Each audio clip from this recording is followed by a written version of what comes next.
¿Qué tal, amigas y amigos de Voces Universitarias Televisión?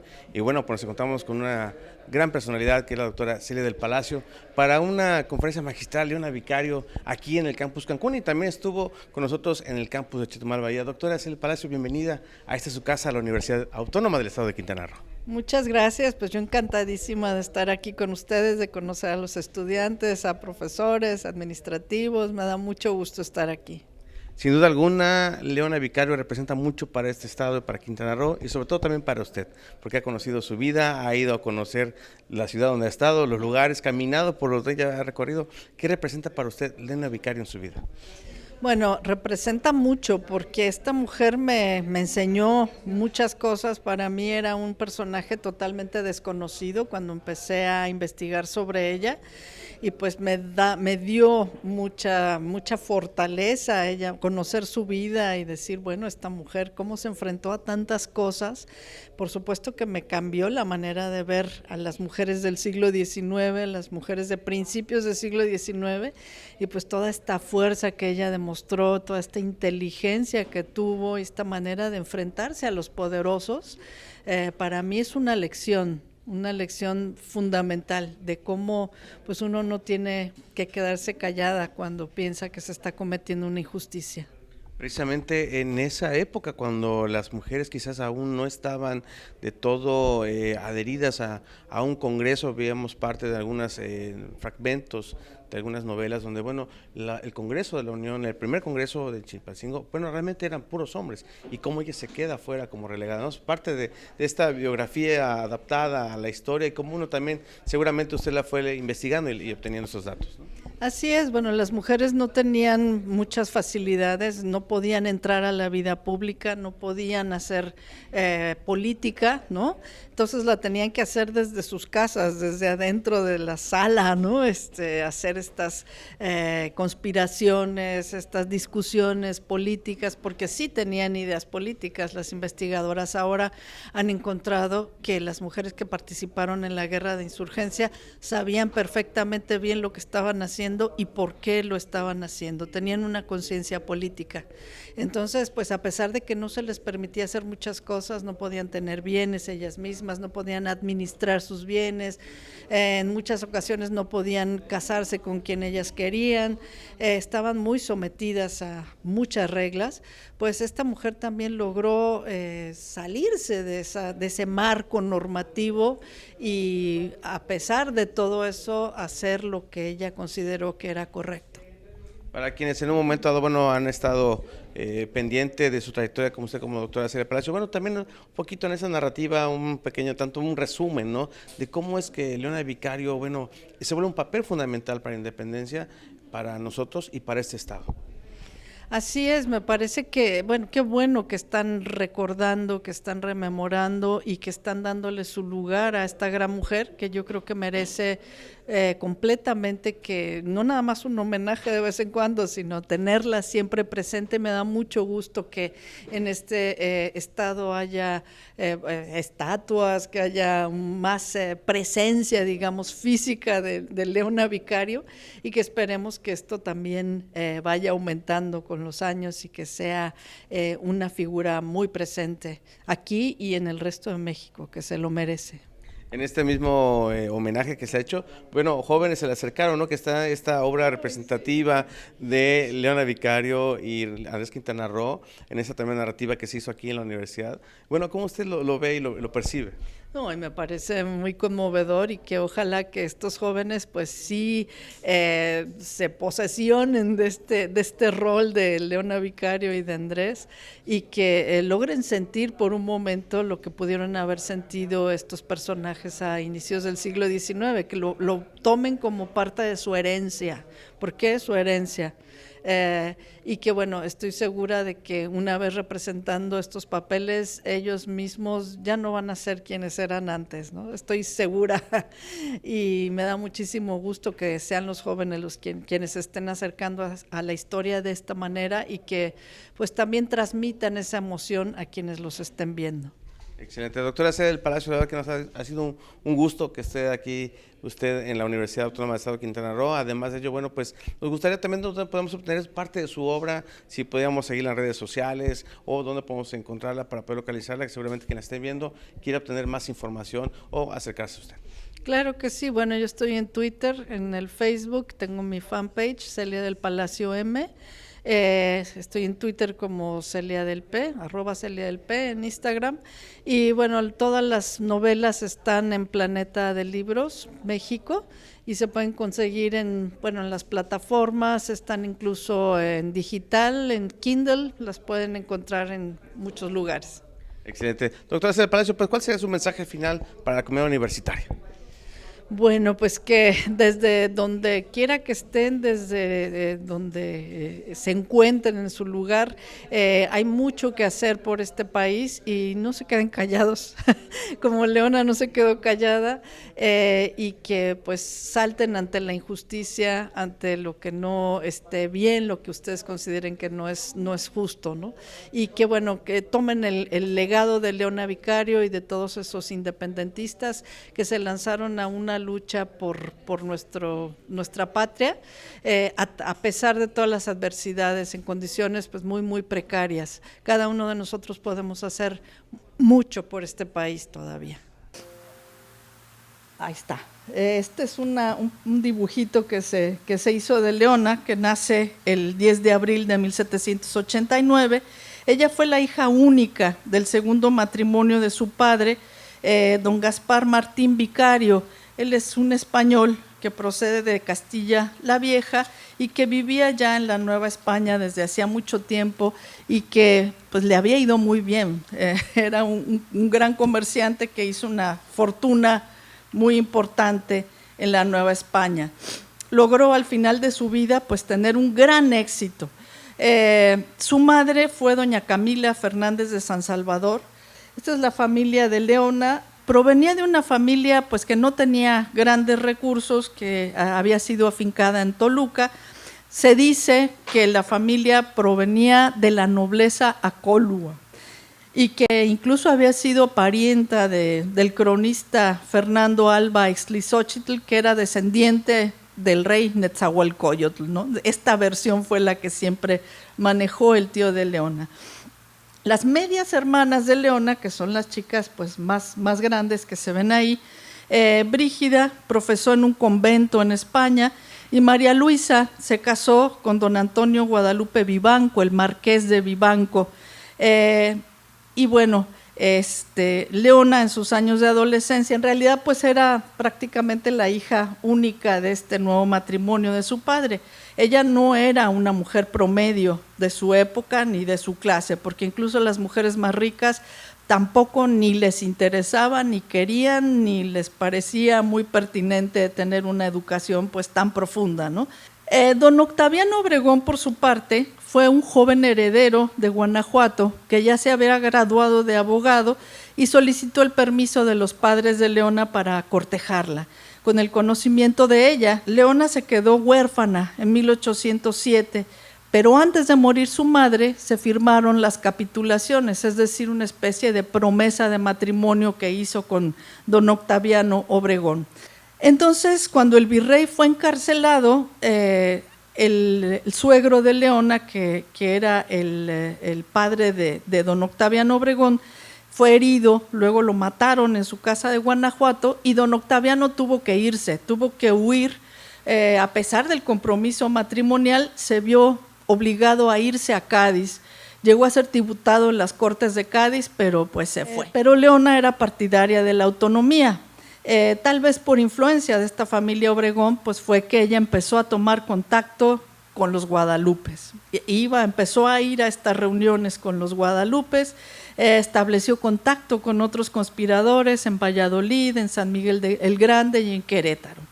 Pero entonces entra en la obra el joven bachiller en artes y cánones Andrés Quintana Roo, que llegó en 1809 al bufet de don Agustín Pomposo, en calidad de pasante para completar los requisitos para conseguir su título de abogado. Este es Andrés Quintana Roo de joven, que no nos lo imaginamos así, ¿verdad? Porque siempre lo hemos visto de viejito y ya muy arrugadito y bueno. Su padre, don Matías Quintana, había sido amigo del ilustre abogado y pues debe haber influido eso para que Agustín Pomposo lo recibiera, digamos, en su oficina.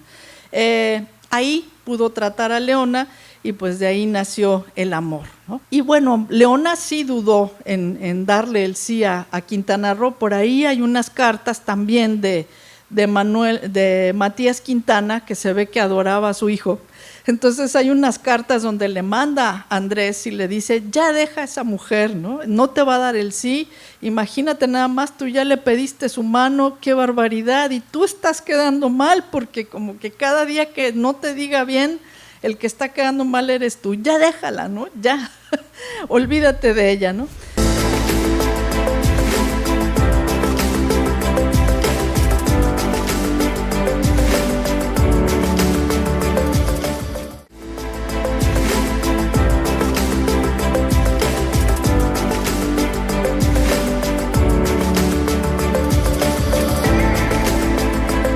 Qué bueno que sigue con nosotros, amigas y amigas de Voces Universitarias Televisión. Y bueno, pues estamos replicando esta conferencia magistral de la doctora Celia del Palacio, la cual fue impartida en los campus Chetumal, Bahía y en el campus Cancún. Vamos a verla. Los Guadalupes era un grupo de personas que se reunían de manera clandestina en la Ciudad de México para apoyar este movimiento de autonomía y después la independencia. Allá había personajes muy importantes como Carlos María de Bustamante, entre otros, pero como era una sociedad pues casi secreta, digamos, no sabemos quiénes más estaban ahí, había muchas personas.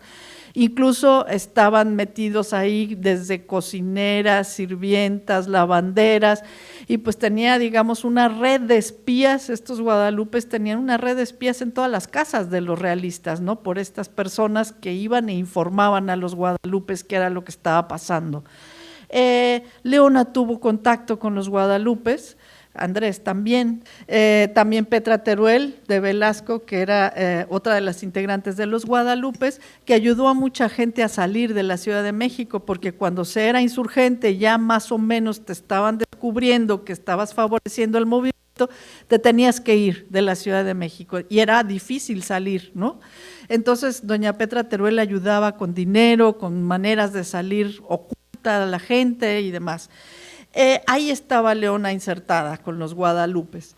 Y finalmente pues ellos fueron quienes la apoyaron. Este es el virrey Venegas, que empezó a perseguir ya a toda esta gente que tenían sospechas de que seguía al movimiento insurgente.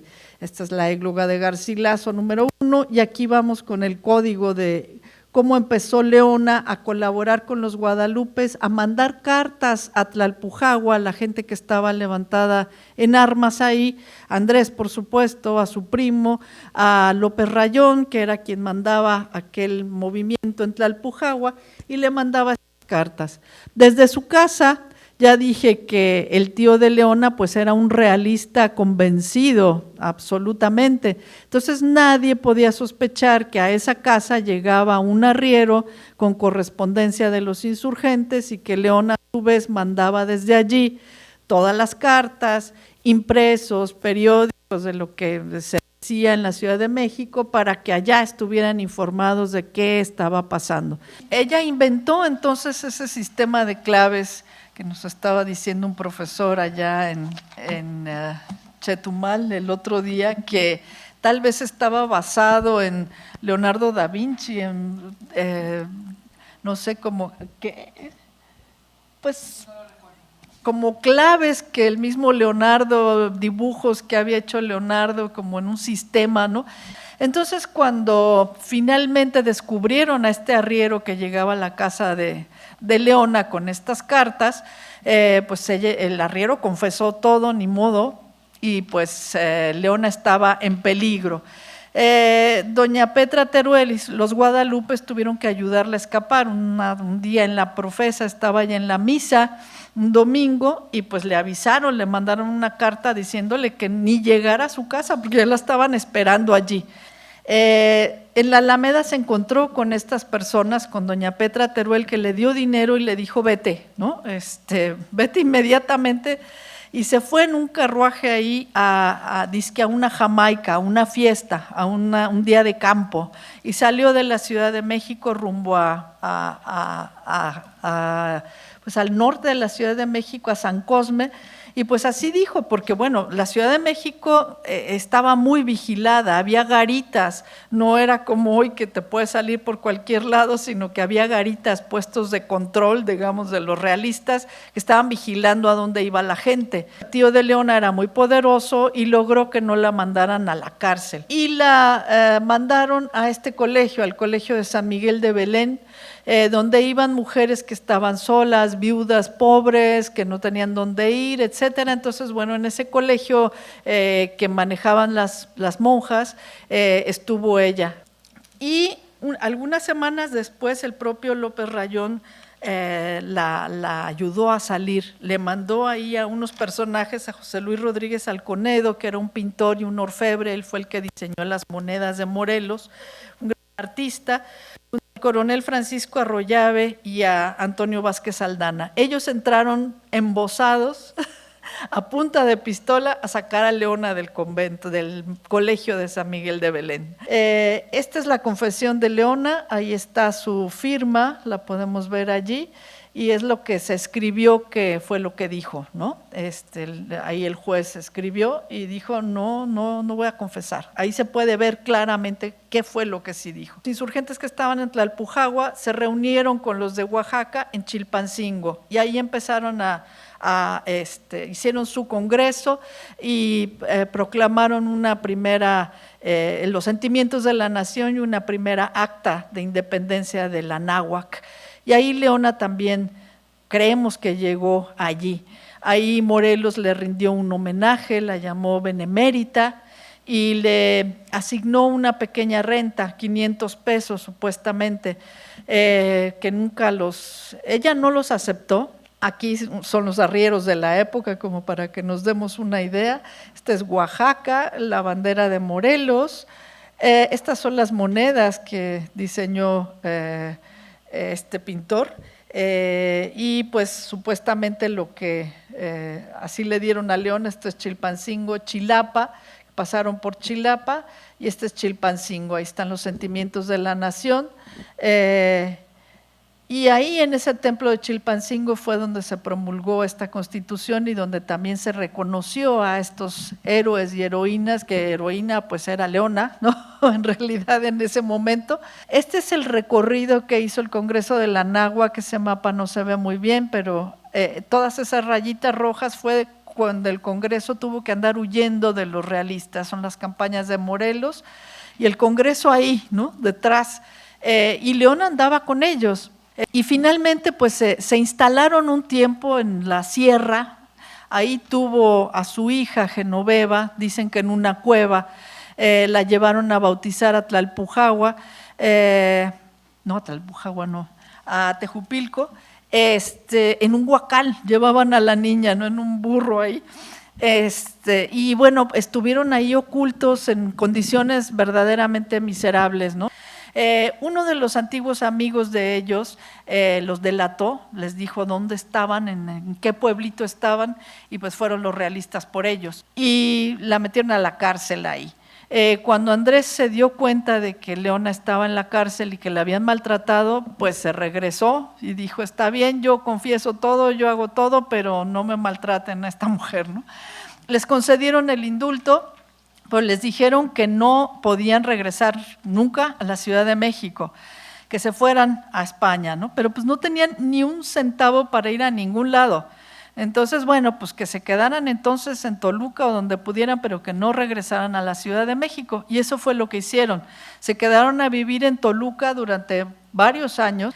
Finalmente, después de la independencia, cuando finalmente se logró,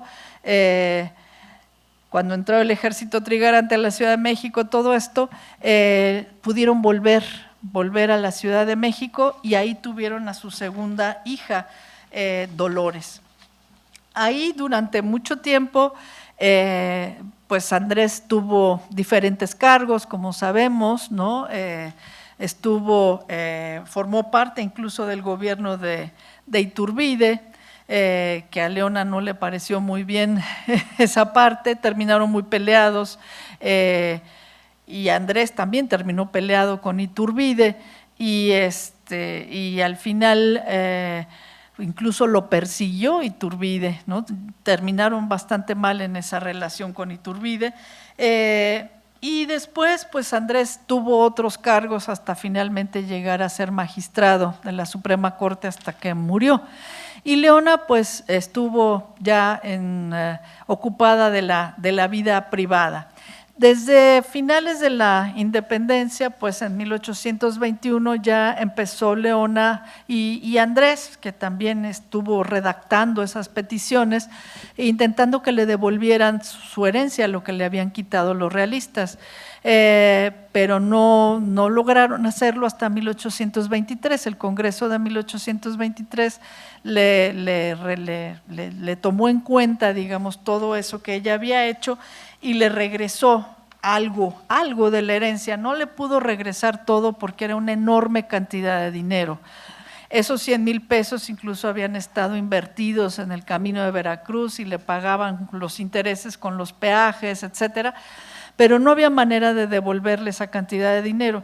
Entonces lo que hicieron fue darle una hacienda, la hacienda de Ocotepec, en los llanos de Apan, y una casa en la Ciudad de México, en el centro de la Ciudad de México, enfrente del convento de Santo Domingo, lo que había sido las cocheras de la Inquisición y lo que es ahora pues la casa de Leona Vicario. Y le dieron pues una hacienda pulquera. Este es el pulque, y bueno, el pulque se consumía en enormes cantidades en la Ciudad de México, no había cerveza, no había otras cosas, y lo que era el pulque, ¿no? Entonces, bueno, podría haber sido una buena producción, digamos, un buen negocio tener esta hacienda pulquera. Esta es la hacienda de Ocotepec en los llanos de Apan, me tocó conocerla, conocer a su dueño, don Samuel Uribe, que adoraba a Leona y que, bueno, supuestamente esa era la habitación de Leona, la tiene así conservada como si todavía hubiera estado Leona ahí. Bueno, la tenía porque ya murió don Samuel el año pasado. Pero bueno, ahí tiene la hacienda, que es una hacienda enorme, esa es la biblioteca de la hacienda. Y pues ahí vivió Leona por temporadas. Ella administraba esa hacienda. Incluso hay por ahí una carta que le escribió al gobernador del Estado de México, que le robaron sus ovejas y que nadie respondía por las ovejas, ¿no? Y enojadísima porque era una mujer de un carácter bastante fuerte. Y también le dieron la casa de la Ciudad de México, esta casa que está en República de Brasil y que estaba en la calle de las Cocheras de la Inquisición. Y bueno, este pleito por la casa no les pareció a muchas personas, y ese fue el problema ya después con Leona, ¿no? Pero ya lo peor fue en 1831, cuando Lucas Alamán, a través de su periódico, pues le mandó decir a Leona que pues en este afán romancesco se había ido a seguir a Andrés, ¿no? El afán romancesco pues quiere decir que se fue con el novio, ¿no? Prácticamente, y que no tenía ninguna convicción política por sí misma. Entonces, bueno, Leona, enojadísima, por supuesto, contestó con esta carta que me da mucho gusto que hayan publicado una y otra vez en el año 20, cuando fue consagrado a Leona Vicario, y que se haya hecho pública esta carta, esta contestación que dio Leona, ¿no? Que me parece pues muy, muy importante. Por lo que a mí toca, sé decir que mis acciones y opiniones han sido siempre muy libres. Nadie ha influido absolutamente en ellas, y en este punto he obrado siempre con total independencia y sin atender a las opiniones que han tenido las personas que he estimado. Me persuado de que así serán todas las mujeres, exceptuando a las muy estúpidas, y a las que por efecto de su educación hayan contraído un hábito servil. De ambas clases hay también muchísimos hombres. ¿Qué quiere decir esto? Bueno, pues hombres y mujeres están propensos a pues, no obedecer a sus propias convicciones, ¿no? Pero también las mujeres son capaces de pensar por sí mismas sin necesidad de que el hombre les diga qué es lo que tienen que pensar, ¿no? Bueno, Leona murió en 1842, ahí en su casa de las cocheras de la Inquisición. Dicen que esta es Leona, esta es la única fotografía de los primeros daguerrotipos que hubo en 1842. Quién sabe si realmente fue así. Tenemos como diversas representaciones de Leona. Corresponde por el vestido de la época y pues la manera resuelta de mirar, etcétera, no sé, tenía la familia, tenía esta imagen, ¿no? Con esto termino, que me parece que Leona, por todas las cosas que he explicado, merece ser recordada y merece ser homenajeada, no nada más en el año de Leona Vicario y no nada más así en celebraciones específicas, sino que siempre recordemos, especialmente las mujeres, ¿no?